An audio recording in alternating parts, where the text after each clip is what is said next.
Hello everyone, how are you? Hello, ma'am. We are fine, Hello, ma'am. ma'am. What We about? are fine, ma'am. What about you? Also fine, and you are most welcome in this class. And today we are going to about the most important topic, cyclone. तो cyclone that is a natural fury and natural fury क्यों कहा है इसे and cyclone कौन से area में आता है, साइक्लोन क्या होता है, ये सारी चीजें हमें आज की क्लास में डिस्कस करनी है. Okay, Yes, ma'am. Yes, ma'am. Yes, ma'am. what is cyclone, how is it formed, and what are the area that are affected from the cyclone mostly. तो बेटा लास्ट क्लास को लेके किसी को कोई डाउट है, कोई क्वेश्चन है? No, ma'am. No, ma'am. Okay, No, तो ma'am. करते हैं फिर आज की.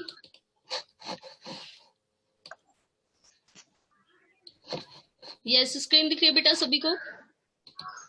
Yes, ma'am. Yes, ma'am. Yes, ma'am. चलिए, तो हम सभी अपने इस टॉपिक में जो हमारा ये चैप्टर है इसमें हम बहुत सारी चीजें पढ़ चुके हैं. एंड आज का जो टॉपिक है इसे स्टार्ट करने के पहले भी आपकी प्रीवियस नॉलेज चेक करनी है कि आपको याद है या नहीं, क्योंकि साइक्लोन का फॉर्मेशन भी उसी से रिलेटेड है. तो बेटा हम सभी ने पढ़ा था कि जो एयर प्रेशर है, दैट मीन्स कि जो वायु दाब है वो क्या होता है, एंड एयर कौन से एरिया से कौन से एरिया की तरफ मूव करती है, याद है आप सभी को? Yes, ma'am. Yes, ma'am. Okay Gaurav, now you tell बेटा. एयर जो है वो कहाँ से कहाँ की तरफ मूवमेंट करती है? When the air moves on high pressure to low pressure. Yes exactly. तो हमारी जो एयर है वो हाई प्रेशर से लो प्रेशर की तरफ मूव करती है. एंड साइक्लोन फॉर्मेशन भी इसी से रिलेटेड है. कैसे? अब साइक्लोन क्यों आता है, कौन से एरिया में आता है, तो सबसे पहले हमें इसकी फॉर्मेशन पता होनी चाहिए कि साइक्लोन आता कैसे है एग्जैक्टली, मतलब जो साइक्लोन होता है वो क्यों होता है. तो बेटा सबसे पहले, फिलहाल इसमें इंडिया का मैप नहीं दिया हुआ है हमें. यस, नहीं दिया हुआ है इंडिया का मैप. तो बेटा मोस्टली साइक्लोन उन एरियाज में आता है जो तीन तरफ से, या फिर मोस्टली उन्हीं एरियाज में आता है जो तीन साइड से लैंड वाटर बॉडीज से कवर्ड होते हैं. दैट मीन्स कि एक ऐसा पार्ट, एक ऐसा एरिया जो तीन तरफ से लैंड पार्ट से कवर्ड है एंड एक तरफ उसके समुद्र है, महासागर है. जैसे अगर हम इसमें इमेजिन करते हैं कि डायग्राम हमें दिया हुआ है छोटा सा, तो ये देखिए, जैसे ये वाला एरिया है, ये तीन साइड से यानी कि यहाँ से और यहाँ से ये लैंड से कवर्ड है, जमीन, दैट मीन्स कि यहाँ का भाग जमीन वाला एरिया है. तो हमारे इंडिया का अगर हम मैप इमेजिन करें तो हमारे इंडिया के मैप में क्या है, जो हमारा उड़ीसा है, क्योंकि अभी हमें यहाँ पर उड़ीसा का स्टडी करना है, उड़ीसा की केस स्टडी करनी है. ये कहाँ पर आया था? उड़ीसा में. तो ये उड़ीसा में क्यों आया था और ये कोस्टल एरियाज में ही क्यों आता है, हमें इसका रीजन पढ़ना है. What was the reason behind it? तो बेटा उड़ीसा आप जानते हैं सभी कहाँ है? इधर नीचे की तरफ है उड़ीसा. जैसे फिलहाल हमें यहाँ पर इंडिया का मैप नहीं दिया हुआ है, तो उड़ीसा हमारा यहाँ पर है जो तीन तरफ से लैंड से कवर्ड है एंड एक साइड क्या हो जाता है उसके, एक साइड उसके ओशियन है, महासागर है. तो अब क्या होता है, हम सभी ने पढ़ा है कि जो एयर की मूवमेंट है वो हाई प्रेशर से लो प्रेशर की तरफ होती है. दैट मीन्स कि जो लैंड वाली जो एयर है, यहाँ की और इधर की, ये तीनों एयर जो है वो लो प्रेशर की तरफ, दैट मीन्स कि महासागर की तरफ आती हैं. क्योंकि महासागर में हमने पढ़ा है लो प्रेशर होता है, क्योंकि वहां पर हमने पढ़ा था कि जो समुद्र के जो, दैट मीन्स की जो सी लेवल है वहां पर एयर प्रेशर सबसे कम होता है.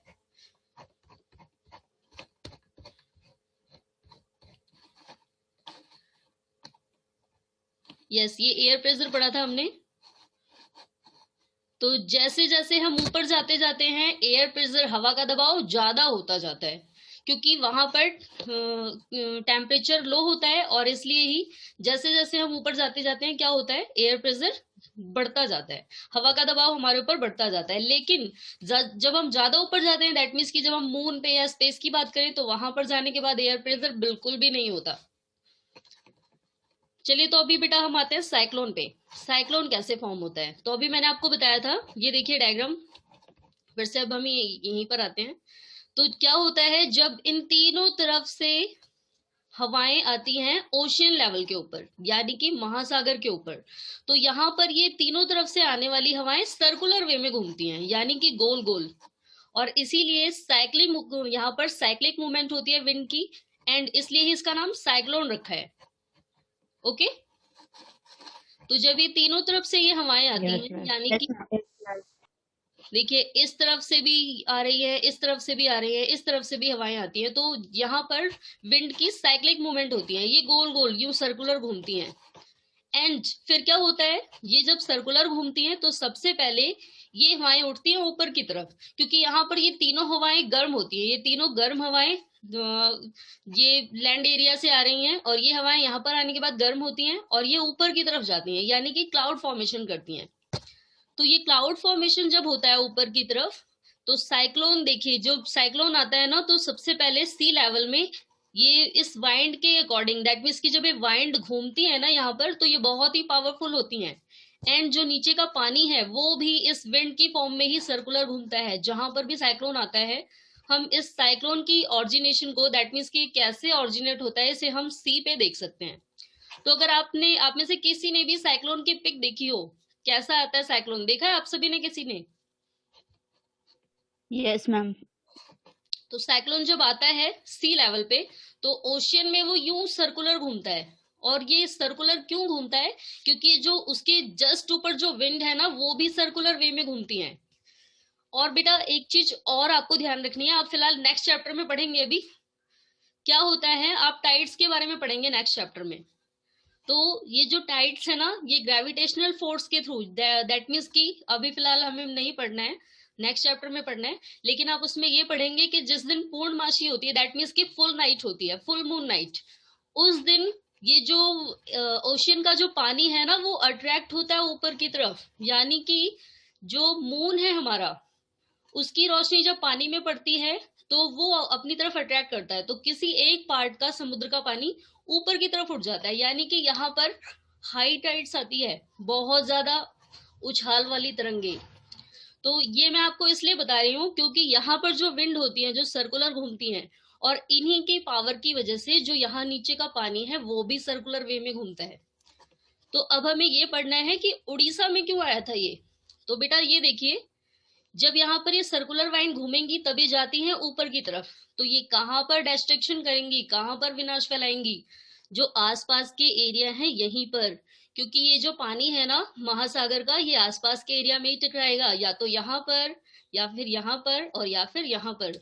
तो इसका खतरा सेंट्रल पार्ट में, यानी कि यहाँ पर नहीं होता है, मेनली इसका खतरा कोस्टल एरियाज में ही होता है, जो यहाँ पर जो ये एरिया सटे हुए हैं यहाँ पर, क्योंकि जब ये विंड ऊपर की तरफ जाती हैं तो जो भी पास के एरिया हैं ये थोड़े ऊंचे हैं, और इसलिए आके यहाँ पर टकराती हैं पहले, क्योंकि जो हमारा ओशन लेवल है वो नीचे है, और जहां पर हम रहते हैं लैंडेड पार्ट पे, वो थोड़ी ऊंचाई पे हैं। तो जब ये विंड सर्कुलर वे में घूमती हुई चलती हैं, तो यहाँ या तो ये यहाँ पर अटैक करेंगी, या फिर यहाँ पर अटैक करेंगी, या फिर यहाँ पर अटैक करेंगी।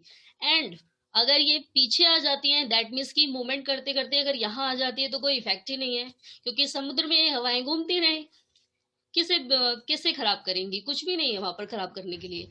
लेकिन जब ये यहाँ आती हैं लैंडेड एरिया पे, तो यहाँ पर तो बहुत सारी चीजें हैं खराब करने वाली।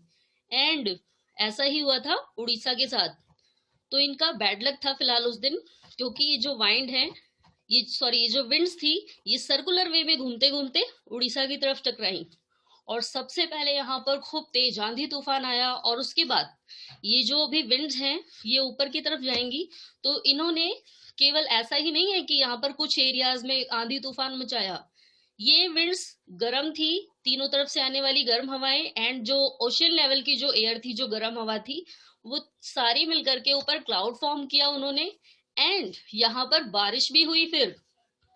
तो अब उड़ीसा में ये साइक्लोन कैसे आया था, और क्या क्या चीजें यहाँ पर खराब हुई, क्या क्या लोगों को परेशानियां हुई, ये हमें पढ़ना है। ओके,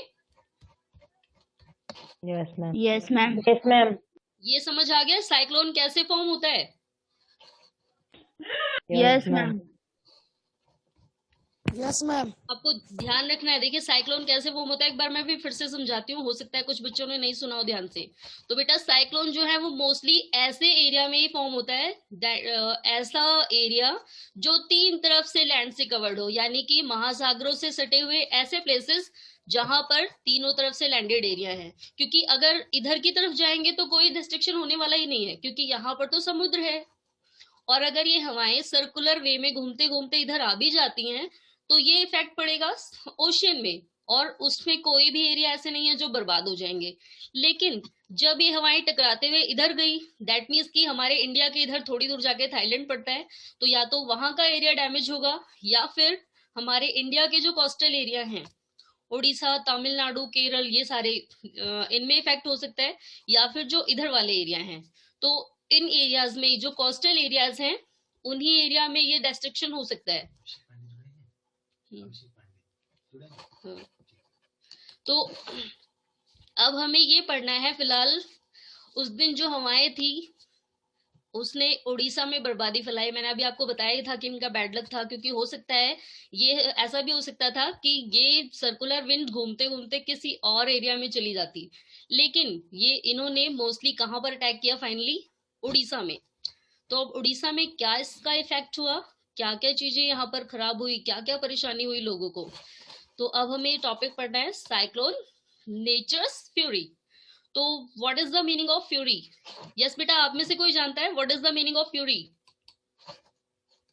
मैम आपदा। No. Yes Muskan, now you tell.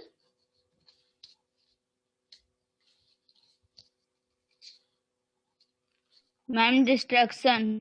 No. चलिए अभी हम डिस्कस करते हैं।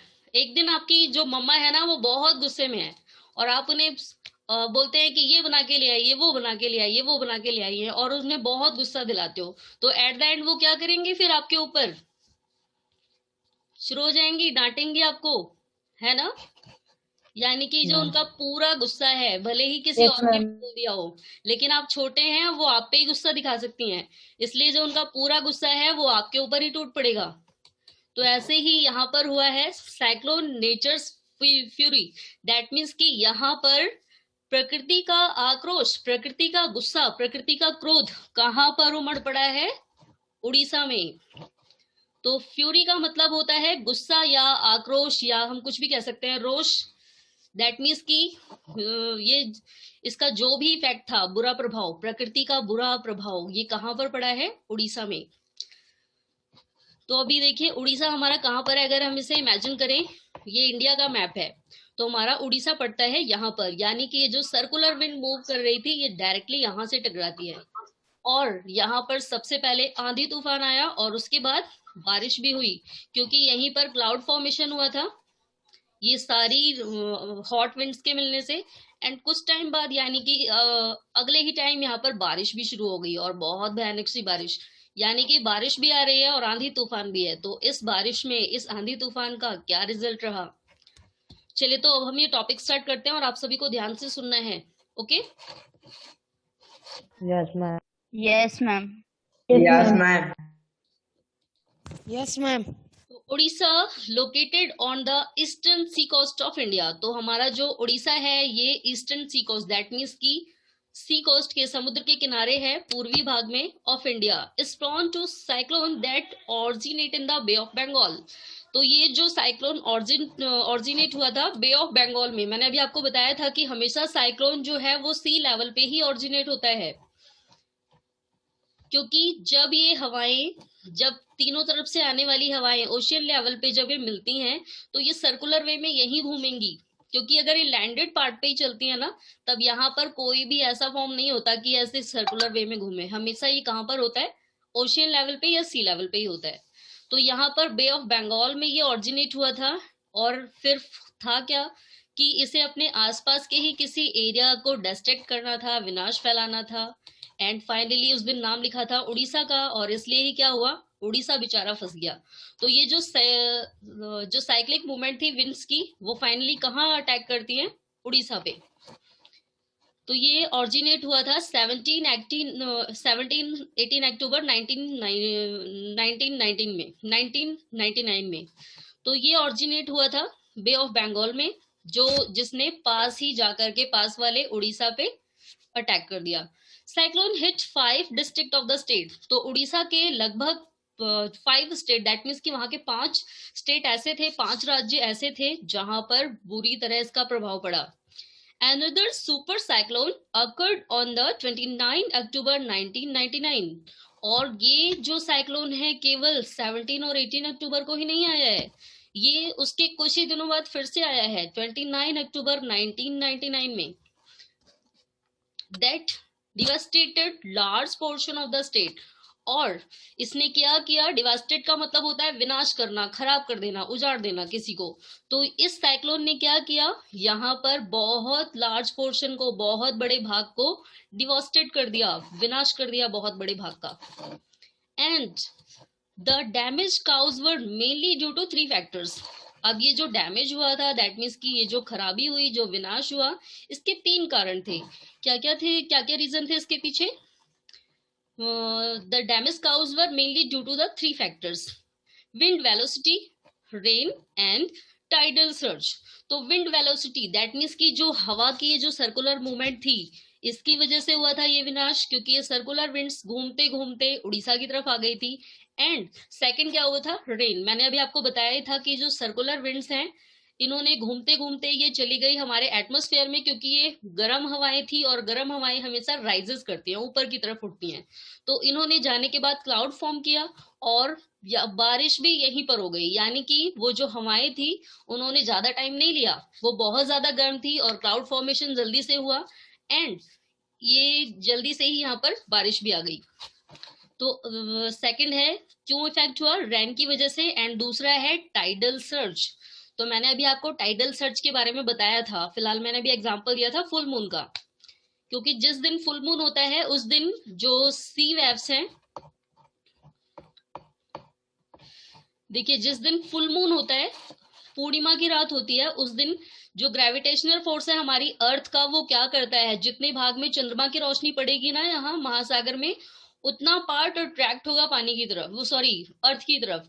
और इसलिए ही जैसे कि अगर यहाँ पर चंद्रमा की रोशनी पड़ रही है और हमारी अर्थ उसे अट्रैक्ट करेगी, तो ये जो टाइड्स हैं ये यूं उछल के आएंगी, दैट मीन्स कि हमारी अर्थ अटैक कर रही है, लेकिन इसकी ऊंचाई इतनी ज्यादा नहीं होती है कि वो ऊपर स्पेस तक पहुंच जाए, और इसलिए ही क्या होता है, ये पानी उछाल के साथ आता है और दोबारा ओशन में ही गिर जाता है। हाँ, फिलहाल कभी कभी ऐसा होता है कि ये जो टाइड्स हैं ये आसपास के एरिया में भी पहुंच जाती हैं, और उस समय क्या होता है, सुनामी। Okay, yes ma'am. चलिए, तो अभी हम क्या पढ़ रहे थे, 3 कारण थे इसके पीछे, wind velocity, rain and the tidal surge. तो ये 3 कारण थे जिसकी वजह से ये परेशानी हुई, जिसकी वजह से ये नेचुरल डिजास्टर हुआ उड़ीसा में। And the winds of up to 260 kilometre, और जो विंड की जो स्पीड थी वो थी 260 किलोमीटर, दैट मीन्स कि बहुत तेज हवाएं चल रही थी पर आवर, 1 घंटे में 260 किलोमीटर की स्पीड थी विंड की। इसने बहुत ही ज्यादा मात्रा में विनाश कर दिया, और ये जो हवाएं चली थी लगभग 36 आवर्स तक, यानी कि 1 दिन से भी ज्यादा टाइम तक चली है ये। These high velocity winds uprooted trees and damaged the कच्चा हाउसेस। अब इससे क्या क्या इफेक्ट हुआ है, जो मेनली जो ट्रीज थे वो भी उखड़ उखड़ के गिर गए, इतनी तेज हवाएं चल रही थी। एंड जो कच्चा हाउस बने थे, जो लोगों ने हट झोपड़ियां वगैरह बना रखी थी, वो सारी भी टूट के गिर गई। Roof tops of several industrial shades and the other houses were also blown away. And इसके अलावा जो बिल्डिंग्स थी जिनके ऊपर टिन वगैरह रखी गई थी, वो सारी, उनमें तो उड़ना ही था जब पेड़ वगैरह टूट के गिर जा रहे हैं। तो बहुत सारी जो पावर सप्लाई एंड सॉरी जो बहुत सारे रूफ टॉप्स थे इंडस्ट्रियल शेड्स के, वो भी उड़ गए। एंड इसके अलावा और क्या हुआ, power supply and telecom lines snapped completely, यानी कि जो पावर सप्लाई की जो लाइन थी, जितने भी बिजली के खंभे वगैरह लगाए थे, वो सारे ही टूट फूट के गिर गए, सारे ही उखड़ गए। एंड जो टेलीकॉम लाइंस थी, फोन लाइन, ये भी स्टॉप हो गई। Heavy rain occurred under the influence of the cyclone for 3 days। और ये जो साइक्लोन हुआ था, इसकी वजह से जो बारिश हुई ये लगातार 3 दिनों तक हुई, यानी कि कंटिन्यू। पहले तो साइक्लोन आया, यहाँ पर विंड्स रही 36 आवर्स तक, उसके बाद जो नेचुरल डिजास्टर है तो वो अभी भी खत्म नहीं हुआ, लगातार 3 दिनों तक बारिश हुई, यानी कि सिचुएशन बिल्कुल भी नॉर्मल नहीं हुई है। And these rains led to flooding in the major rivers of Orissa, and उस उड़ीसा की जितनी भी नदियां थी, जो मेन रिवर्स थी, इन सभी में बाढ़ आ गई। क्योंकि मैंने अभी आपको बताया था कि जो विंड्स आती हैं, सर्कुलर विंड्स, ये गर्म हवाएं होती हैं और कभी कभी ये पानी को भी अपनी तरफ अट्रैक्ट करती हैं, और इसलिए ही आसपास के जो एरिया थे वहां पर समुद्र का पानी बह करके आ गया। तो इसलिए ही यहाँ की जो रिवर्स थी वो भी फिल हो गई, बाढ़ आ गई आसपास के एरिया में। And the cyclonic winds caused tidal waves that swept 20 kilometre. अब देखिए आगे आपको बताया भी है कि ये जो साइक्लोनिक विंड्स थी, दैट मीन्स की जो चक्रवाती हवाएं थी, जिनकी पावर अभी हमें बताई है कि 360 kilometre, sorry 260 kilometre per hour है, इन्होंने क्या किया, टाइडल वेव्स, दैट मीन्स की जो तरंगे हैं, इन्हें टाइडल वेव्स, जिन्हें हिंदी में ज्वार भाटा तरंगे कहा जाता है। तो ये जो टाइडल वेव्स थी, वेव्स क्या होता है, मैंने अभी आपको बताया ही था कि समुद्र का पानी जो है वो नॉर्मली नहीं बहता है, ये उछाल के साथ बहता है। यानी कि ये जो पानी है ना, ये नॉर्मल नहीं बहेगा, ये उछाल के साथ बहता है। तो इसे हम क्या कहते हैं, टाइड्स। अभी हमें फिलहाल नेक्स्ट चैप्टर में टाइड्स के बारे में पढ़ना है कि ये कितने टाइप्स की होती हैं और कैसे आती हैं। Okay, Yes. Yes, ma'am. Yes, ma'am. Yes, ma'am. यहाँ पर क्या हुआ था, कोस्टल एरिया जो है, tidal waves that swept 20 kilometre. अब जो ये जो टाइड्स आई थी, ये 20 किलोमीटर तक आ गई, यानी कि इतनी ज्यादा स्पीड से आई कि जो समुद्र का पानी था वो अपने लेवल से 20 किलोमीटर दूर तक आ गया उछल के। And inland and brought massive destruction to the coastal areas. तो जो कोस्टल एरियाज थे, दैट मीन्स की जो तटीय इलाके थे जो बे ऑफ बंगाल से अटैच हैं, वहां पर बहुत सारा डिस्ट्रक्शन हुआ, बहुत विनाश हुआ। The 7 to 10 meter high tidal waves intruded suddenly and caused massive damage to the standing paddy crops। और ये जो वेव्स आई थी, जो तरंगे आई थी उछाल के साथ, इनकी हाइट थी 7 to 10 मीटर। तो यानी कि देखिए कितने उछाल के साथ आ रही हैं, ये नॉर्मली नहीं बह रही, 7 से 10 मीटर उछाल के साथ आ रही हैं। और इसलिए ही और क्या विनाश हुआ, अब यहाँ पर जो यहाँ के किसानों ने, बेचारों ने पैडी क्रॉप्स उगाई थी, धान की क्रॉप्स, वो सारी ही खराब हो गई। क्योंकि जब लोग ही नहीं बच रहे तो इन पैडी क्रॉप्स के तो पैर ही नहीं है, ये कहाँ जाएंगी भाग के। तो इसलिए क्या हुआ, जो पैडी क्रॉप्स थी उनकी वो भी बह गई। ओके, चलिए तो अभी इतना पढ़ा है, समझ आया सभी को? Yes, ma'am. Yes, ma'am. यानी कि जो उड़ीसा के एरिया है ना, उन्हें हमेशा ही फिलहाल डर लगा रहता है कि साइक्लोन वहां पर कभी भी आ सकता है। क्योंकि ये देखिए थोड़े दिनों के गैप में दोबारा आ गया, पहले 18 अक्टूबर को आया था, फिर 29 अक्टूबर को फिर से आ गया। तो फिलहाल जो कोस्टल एरिया है वहां पर सुनामी, फ्लड एंड साइक्लोन, इनका खतरा ज्यादा ही होता है। चलिए अब हमें आगे और पढ़ना है कि और क्या हुआ था। तो अब देखिए, ये सबसे पहले आया है हमारा 17 से 18 अक्टूबर को, 17, 18 अक्टूबर। उसके बाद 29 अक्टूबर को फिर से आया है। अब ये देखिए साइक्लोन ऑरिजिनेट एज अ, ये देखिए जो 29 अक्टूबर को जो ये आया था, उड़ीसा में साइक्लोन आया था, इसी का इतना सारा विनाश हुआ है। जब पहले शुरू में आया था 17-18 अक्टूबर को, तब ज्यादा नुकसान नहीं हुआ था, तब केवल हिट किया था। लेकिन जब ये 29 अक्टूबर को आया था तब बहुत ज्यादा विनाश हुआ था। अब हमें ये देखना है कि आया कहाँ से था, हमें ये भी बताया है। तो देखिए अब आगे ये कहाँ से ऑरिजिनेट हुआ था। The cyclone originated as the depression in the gulf of Thailand. तो अभी मैंने आपको बताया था कि जो थाईलैंड है वो हमारा यही साथ में है। तो जो थाईलैंड का गल्फ ऑफ कच्छ है, दैट मीन्स की जो यहाँ पर घाटी है, यहाँ से साइक्लोन ऑरिजिनेट होता है। फिलहाल हो सकता है कोई दुश्मनी रही हो थाईलैंड के साथ, क्योंकि ये जो सर्कुलर विंड है ये वहां नहीं गई वापस, ये आ गई मूवमेंट करते करते उड़ीसा की तरफ, और इन्होंने आकर के उड़ीसा में इतना सारा विनाश कर दिया। तो ये कहाँ ऑरिजिनेट हुई थी, गल्फ ऑफ थाईलैंड में, Thailand, east of port Blair. तो जो पोर्ट ब्लेयर है, पोर्ट ब्लेयर आप सभी जानते ही हैं कहाँ पर है, अंडमान एंड निकोबार के पास। Yes ma'am. तो ये जो पोर्ट ब्लेयर है गल्फ ऑफ थाईलैंड, जो कि पोर्ट ब्लेयर के पास है, तो यहाँ से 25 अक्टूबर 1999 को ये साइक्लोन ऑरिजिनेट होता है। एंड ऑरिजिनेट होने के बाद ये विंड्स जो है वो घूमते घूमते कहाँ पहुंच जाती हैं 29 अक्टूबर को? उड़ीसा में, और वहां पर जा करके विनाश फैलाना शुरू कर देती हैं। अब आगे देखिए, अब आगे क्या बताया हमें? And gradually moved in the north western direction, north westward direction. It intensified into a super cyclone and hit the area between Arasama and Balikuda in Odisha on 29th October at 10:30 AM.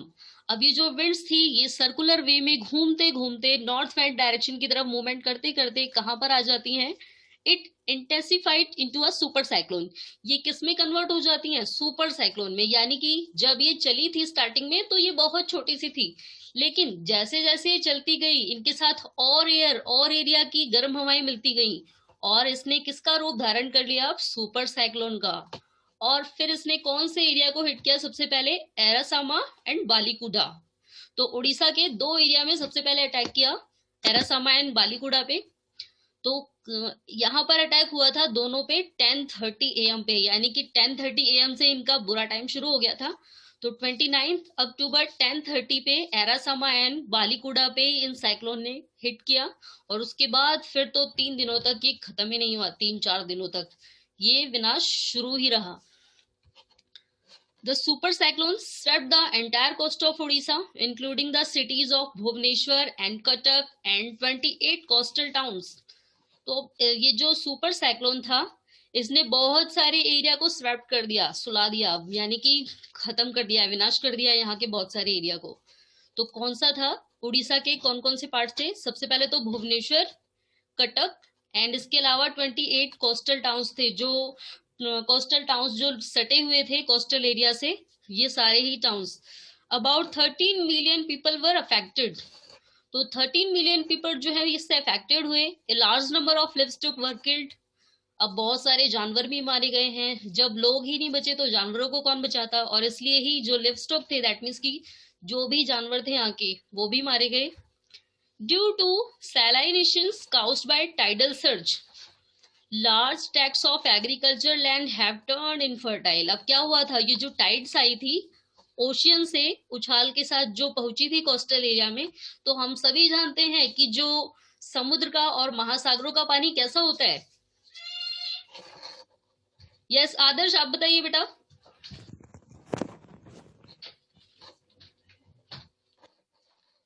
Yes आदर्श, जानते हैं आप समुद्र और महासागरों का पानी कैसा होता है? Yes Abhishek Pandey. Ma'am salty water. Yes, saline water, salty water होता है, नमकीन पानी होता है। And that is why it is not useful for drinking, it is not fit for drinking, और इसलिए वो पीने लायक भी नहीं होता है। Yes ma'am. तो अब ये जो सैलाइन वाटर आया था इस टाइड्स के थ्रू, जिन कोस्टल एरिया में ये पानी आया था, तो ये बहुत ही खारा था, और इस वजह से क्या हुआ फिर? Due to salinizations caused by tidal surge, large tracts of agriculture land have turned infertile. जो बहुत सारी जमीन थी वो इनफर्टाइल हो गई, क्योंकि ये जो सैलाइन वाटर आया था ना, इसने उस जमीन को खराब कर दिया, इनफर्टाइल कर दिया। यानी कि फसलें तो खराब हुई ही, आगे आने वाले टाइम में भी वो यूज करने लायक नहीं रही अभी। Large tracts of sal, teaks and bamboo plantation have disappeared. और ये देखिए साल, टीक, बैम्बू, ये सारे जो पेड़ थे जो वहां पर लगे हुए थे सारे गायब हो गए, क्योंकि उस टाइड्स के साथ बह करके चले गए दोबारा महासागर में। And the mangrove forest between Paradip and Konark vanished. बेटा मैंग्रोव फॉरेस्ट के बारे में जानते हैं आप सभी? मैंग्रोव फॉरेस्ट कहाँ पाए जाते हैं एंड मैंग्रोव फॉरेस्ट क्या होते हैं? सुना है आप में से किसी ने मैंग्रोव फॉरेस्ट के बारे में? No ma'am. चलिए, तो अभी आपको मैंग्रोव फॉरेस्ट के बारे में भी पढ़ना है, ज्योग्राफी में ही, आई थिंक चैप्टर नंबर 7 या 8 में दिया हुआ है। तो मैंग्रोव फॉरेस्ट के बारे में भी पढ़ना है। तो मैंग्रोव फॉरेस्ट क्या होते हैं? ये फॉरेस्ट ऐसे हैं जो हमेशा सी लेवल के किनारे ही उगते हैं। दैट मीन्स कि जो मैंग्रोव फॉरेस्ट के जो ट्रीज होते हैं ना, मोस्टली इनकी आधी जड़ें पानी में डूबी हुई होती हैं, और इन फॉरेस्ट में हम घूमने भी नहीं जा सकते हैं, क्योंकि मैंने भी आपको बताया ना, इनकी जो जड़ें होती हैं मोस्टली पानी में ही होती हैं। तो अगर हम बाई चांस कभी निकल गए वहां पर घूमने के लिए तो हमें पता भी नहीं लगेगा कि हम कब पानी में डूब जाएंगे। तो ये जो मैंग्रोव फॉरेस्ट है, ये ऐसे फॉरेस्ट हैं जिनके जो ट्रीज हैं मोस्टली वो पानी में ग्रो करते हैं, लगभग इनकी सारी जड़ें पानी में ही डिप की हुई होती हैं। तो यहाँ पर जो मैंग्रोव फॉरेस्ट थे ये भी खराब हो गए, क्योंकि मैंने अभी आपको बताया है इनकी जो जड़ें हैं ना मोस्टली पानी में डूबी हुई होती हैं, और जब टाइड्स आई तो इन्होंने इन फॉरेस्ट को भी डिस्ट्रैक्ट कर दिया, अपनी तरफ खींच लिया। तो पारादीप एंड कोरनाक के बीच में जो मैंग्रोव फॉरेस्ट थे ये भी वैनिस्ड हो गए। वैनिस का मतलब सफाया हो गया इनका भी, तो ये भी खत्म हो गए। तो आपने ये जो टॉपिक पढ़ाया समझ आया सभी को? Yes, ma'am. Yes, ma'am. Yes, ma'am. कोई ऐसा टॉपिक Yes, ma'am. या कोई ऐसा वर्ड या कोई ऐसी लाइन जो आपको ना समझ आई हो?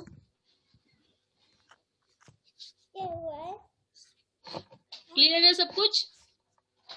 Yes, ma'am.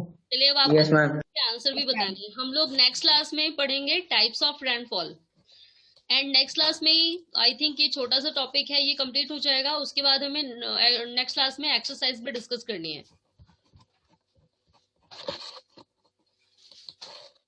चलिए तो अब क्वेश्चन स्टार्ट करते हैं। Yes Abhishek, now you tell how is cyclone form? Yes, ma'am.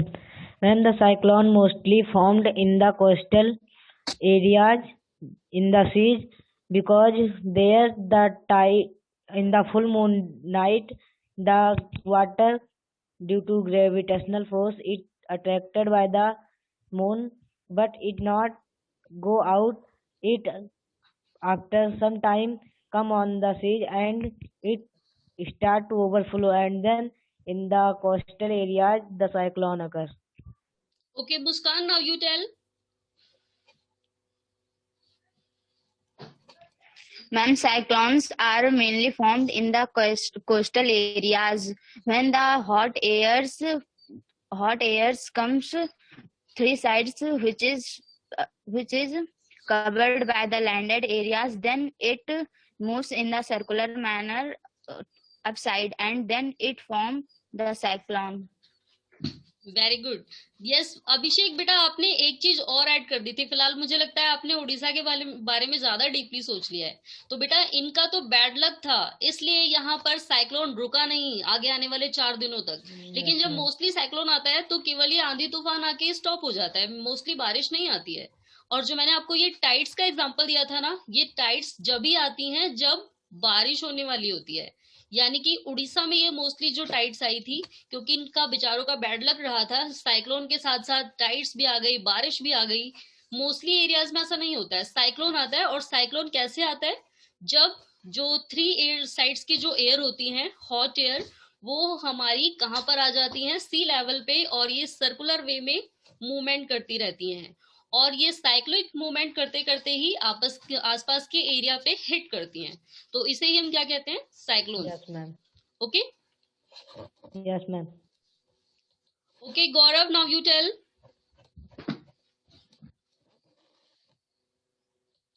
What was the destruction in Orissa by the cyclone?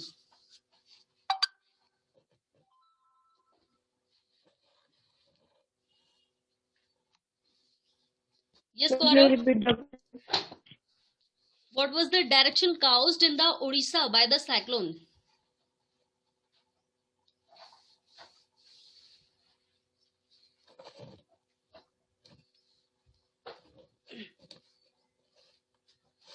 Yes, Muskan, now you tell.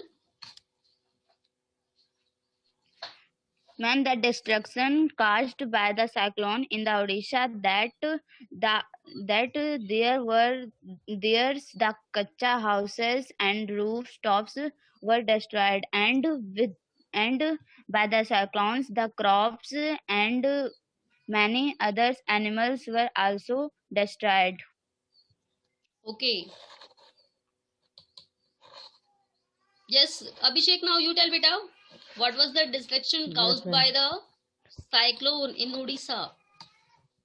Ma'am, due to the destruction in the Odisha, many kacha houses and a large number of animals destroyed, and many of the trees were uprooted, and the power supply and telecom were snapped, and almost many of the million people were died.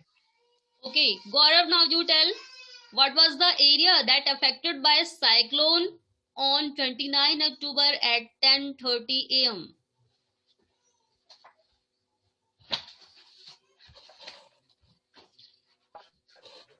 Yes, ma'am. Ma'am, in Irasama and Balikuda. Yes, Irasama and Balikuda are the area that affected by cyclone. Yes, ma'am. Okay, Abhishek Pandey, now you tell where in which place the cyclone originate at on 25th October 1999. Ma'am, Gulf of Thailand. Yes, बेटा Gulf नहीं है वो, gulf of Thailand. चलिए, तो अब next class में हमें पढ़ना है टाइप्स ऑफ रेनफॉल, एंड ये रेनफॉल कहाँ कहाँ पर होती है, कौन से एरिया में किस टाइप की रेन होती है, ये हमें नेक्स्ट क्लास में ही रीड करना है. Okay. Yes, ma'am. Yes, ma'am. चलिए, Yes, तो किसी ma'am. को कोई डाउट, Yes, कोई ma'am. क्वेश्चन पूछना है? Oh, ma'am. No, ma'am. No, तो ma'am. आज होमवर्क आपको आज अपने आप से करना है. आपने जो भी टॉपिक पढ़ा है आज आपको इससे रिलेटेड क्वेश्चंस बनाने हैं. ये मैक्सिमम आपके ऊपर डिपेंड करता है कि आप 2 क्वेश्चन बनाते हैं, 3 क्वेश्चन बनाते हैं, मतलब जितना आप कर सकते हैं. तो आपको इस पूरे टॉपिक से रिलेटेड क्वेश्चन बनाने हैं एंड उनका आंसर लिखना है. Okay. Yes, Yes, ma'am. ma'am. Yes, ma'am. चलिए बेटा, तो आज के लिए इतना ही. अब हम नेक्स्ट क्लास में अपना नेक्स्ट टॉपिक डिस्कस करेंगे एंड आपको पूरा चैप्टर रिवाइज करके भी आना है, क्योंकि मैंने भी आपको बताया है कि नेक्स्ट क्लास में ही हम सभी को एक्सरसाइज भी डिस्कस करनी है. Okay. Yes, ma'am. Yes, Yes, ma'am. Okay student, फिर आज के लिए इतना ही. Goodbye everyone. Goodbye, ma'am. Goodbye, ma'am. Ma'am, goodbye. ma'am. Goodbye.